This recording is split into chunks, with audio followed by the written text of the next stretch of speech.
All right, let's get into it. Lance Armstrong, 30 for 30. Lance, what did you think episode 1?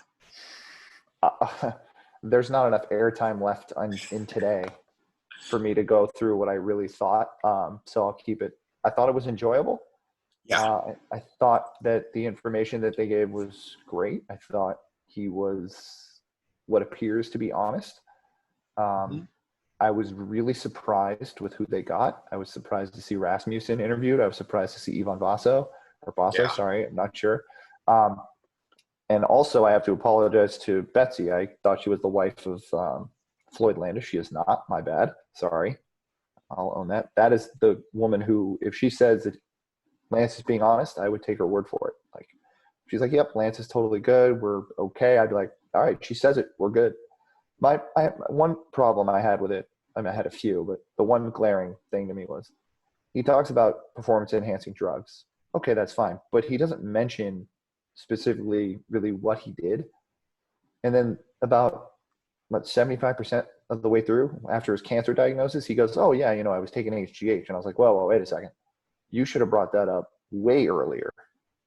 Like, what? You just kind of dropped the bomb of, oh, yeah, HGH. And I was like, wait, you didn't really specify what you were taking. I would have liked to have known, like, yeah, I was taking this, and this. I get he might not remember. Because look, I mean, the way I looked at that was, you know what? It just shows how ingrained in the sport PEDs are, right? Yeah. I mean, look, you can call it a dirty sport. I don't think it's dirty when you say that in order to compete in the Tour de France, you have to take something. Like, that's the direct quote, not only from Lance, but from others, is in order to even compete. And my point is, if you think it's dirty, you go out and take EPO.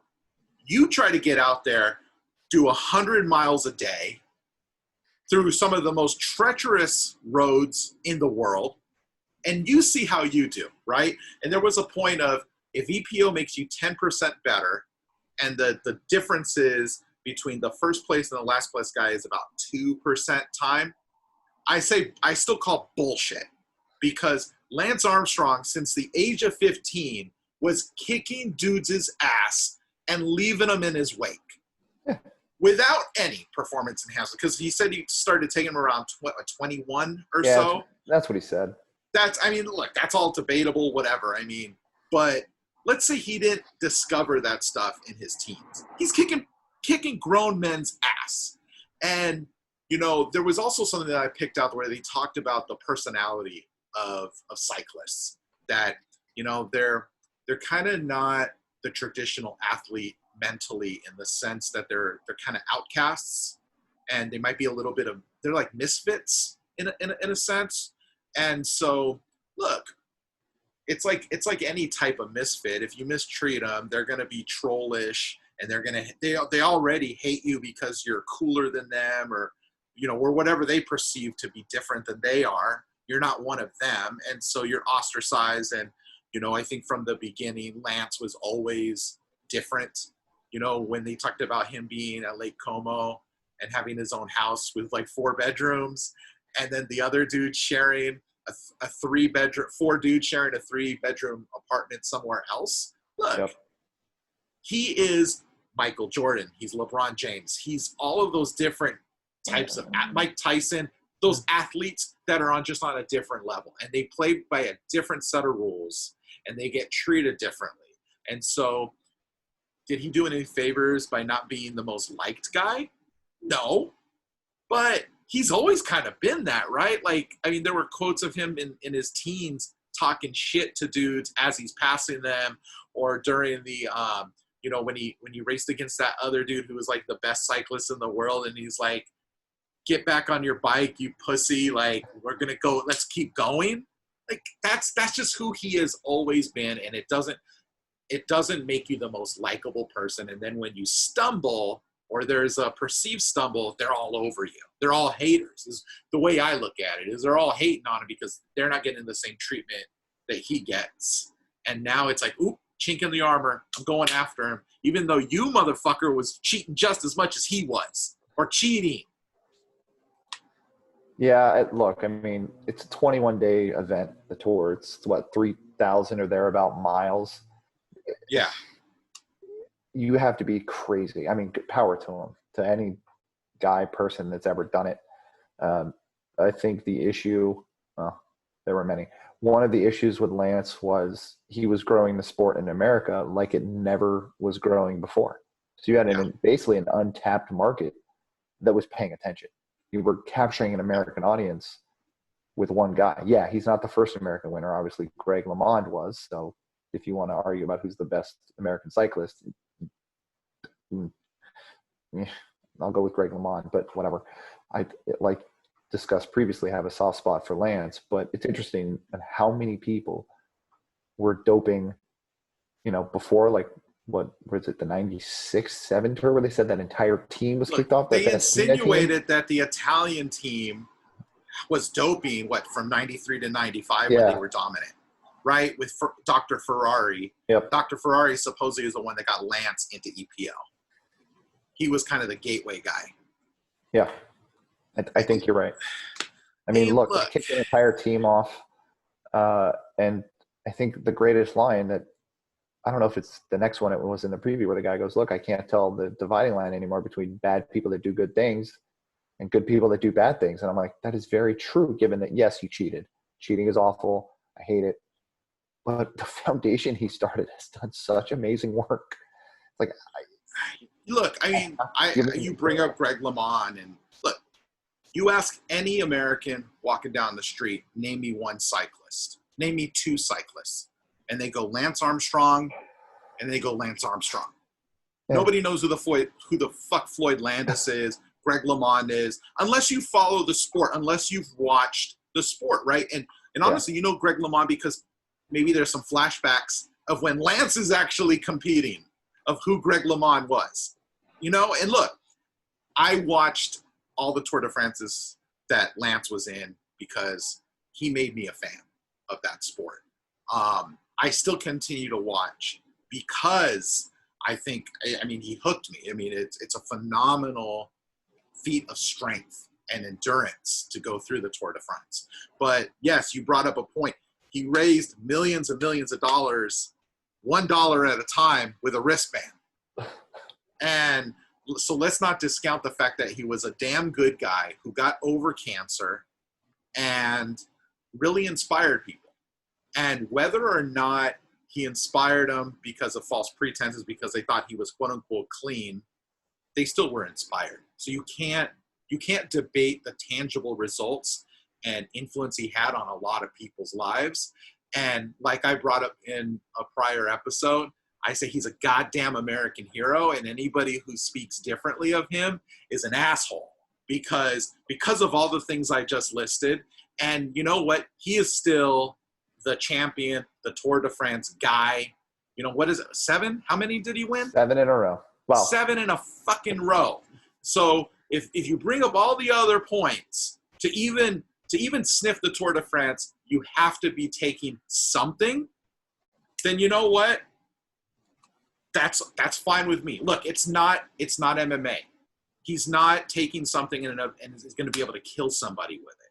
If everybody's doing it, it's part of the game, and that's just how they have to do it. Yeah, that's all I have to say about that. You can have the argument until the end of time about who the best cyclist is. I mean, I don't mean American. I just mean in general.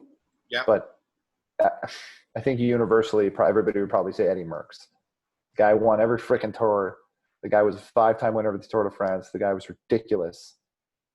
I just think he put himself above everybody else. But Lance, again, like I said, he opened an entire new, basically untapped market at a time where TV was very ridiculously prevalent. How many millions of dollars did he likely garner for the Tour de France from an American audience? For NBC Sports. Oh, yeah, forget that. Come on. Yeah. The USPS had to have garnered something from it, and how dare they try to get $100 million out of the guy? They're broke, so I see why they're trying to get money. But you know what? Like, come on. You can't dispute, and I understand why he settled, but you can't dispute the fact that he brought more attention to the U.S. Postal Service than their own letter carriers, than anything that they've ever done. they were a known commodity. And so fuck the USPS, who can't run their own business and trying to get some money back because they're hurting. They were trying to get the Lance Armstrong bailout. Yeah, probably. I think there were Lance stamps, weren't there? I'm sure. I would bet money that there were.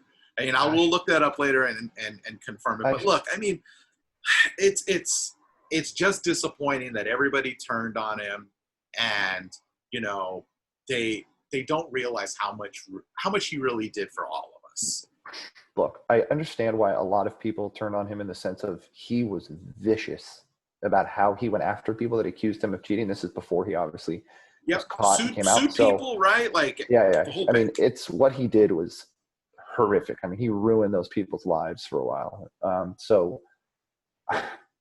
like I said, I forgot her name. It's Betsy something. Like it. Honestly, I want her take on the whole thing. I hope they have an interview with her in episode 2. And she's like, yeah, I've seen everything he's had to say in this. I'm okay with it. And if she says that, or if she says it on social media or some other interview on TV, I'm fine with it. I will totally go her way because she was out there in the forefront going, look, he's a cheater. Here's how, here's when, he's trying to destroy my life. And she just got annihilated. You know what? At the end of the day, all of these people, Floyd Landis, all those assholes, they needed to mind their own business, worry about themselves. They were trying to take someone else down. And it's just disappointing because you know what? Like the history of the sport was very blue collar. And look, it's documented that guys were doing cocaine and amphetamines. So what we going to go back and discredit them? No. Oh, because we don't have blood tests, but we all knew that they were doing something. They're all a bunch of hypocrites and they're all a bunch of whiny babies. I'll be interested. Yeah, I agree with you. Look, I'll be interested to see who they get in episode 2. Because obviously we didn't see Floyd Landis that I recall. Yeah. We did see Tyler Hamilton, which I thought was awesome. And maybe they'll do what they did with The Last Dance, which I'm going to say it's because we requested it. They're doing a lot of these side interviews that they're posting on ESPN.com, which is really cool. And maybe they'll do some more of that. So hopefully we'll get more information, and maybe there'll be more written about this. But it's entertaining. I can't wait for Sunday to watch it. So good. So if this is what 30 for 30 is going to look like for the next several episodes, I'm in. And there was no like jumping forward and backwards. No. Yeah. How amazing is that you just talk about shit as it comes up? Yeah, no. Well, they went in a timeline. But they kept a timeline. They were like, all right, just going through shit. Hey, this is little Lance. This is his life, and this is how he came about. No like jumping around like we're fucking Back to the Future or like Quantum Leap. Don't knock that movie, and don't knock. No, I love that movie, but I mean, it's not a reality show. I mean, it's not Quantum Leap. We can't be jumping around everywhere. Oh, Scott Bakula, I love you. I do. Anyway, so let's get into something else. Let's talk about something else. Wait, real quick on the Lance thing. Do you think we're gonna actually have the whole team sitting in a room? No, it looked like they were probably all in separate locations. Damn it. That would feel weird only because I like how they're individually talking to them. Would have been great. And look, I mean, to coordinate all those guys coming together, probably pretty tough. And then but you'll probably not get one of these reunions unless they figure it out later, right? Like maybe a Good Morning America or somebody like that gets them all into them. I hope they bring back the first team he was on. Maybe like Dateline NBC or 2020. Yeah. Somebody might do that. You know what else bothered me? I just remembered the whole stepdad or whatever the heck he was taking credit for it. It's like, dude, back up. I'm sorry. I'm curious why he didn't ever just take his mom's name. Like it sounded like he got Armstrong by happenstance, and then he didn't take his mom's last name. I don't know what it is, but he said that maybe it wasn't as strong as Armstrong, but he said he was starting to develop his professional career. It was too late. By the time too late. Yeah. Like, he's known as that name, and even if you change it, everybody's going to call you it. It's like, go ahead, knock yourself out. All right, so enough of that. We'll have another review on episode 2. Cannot wait for Sunday. Absolutely.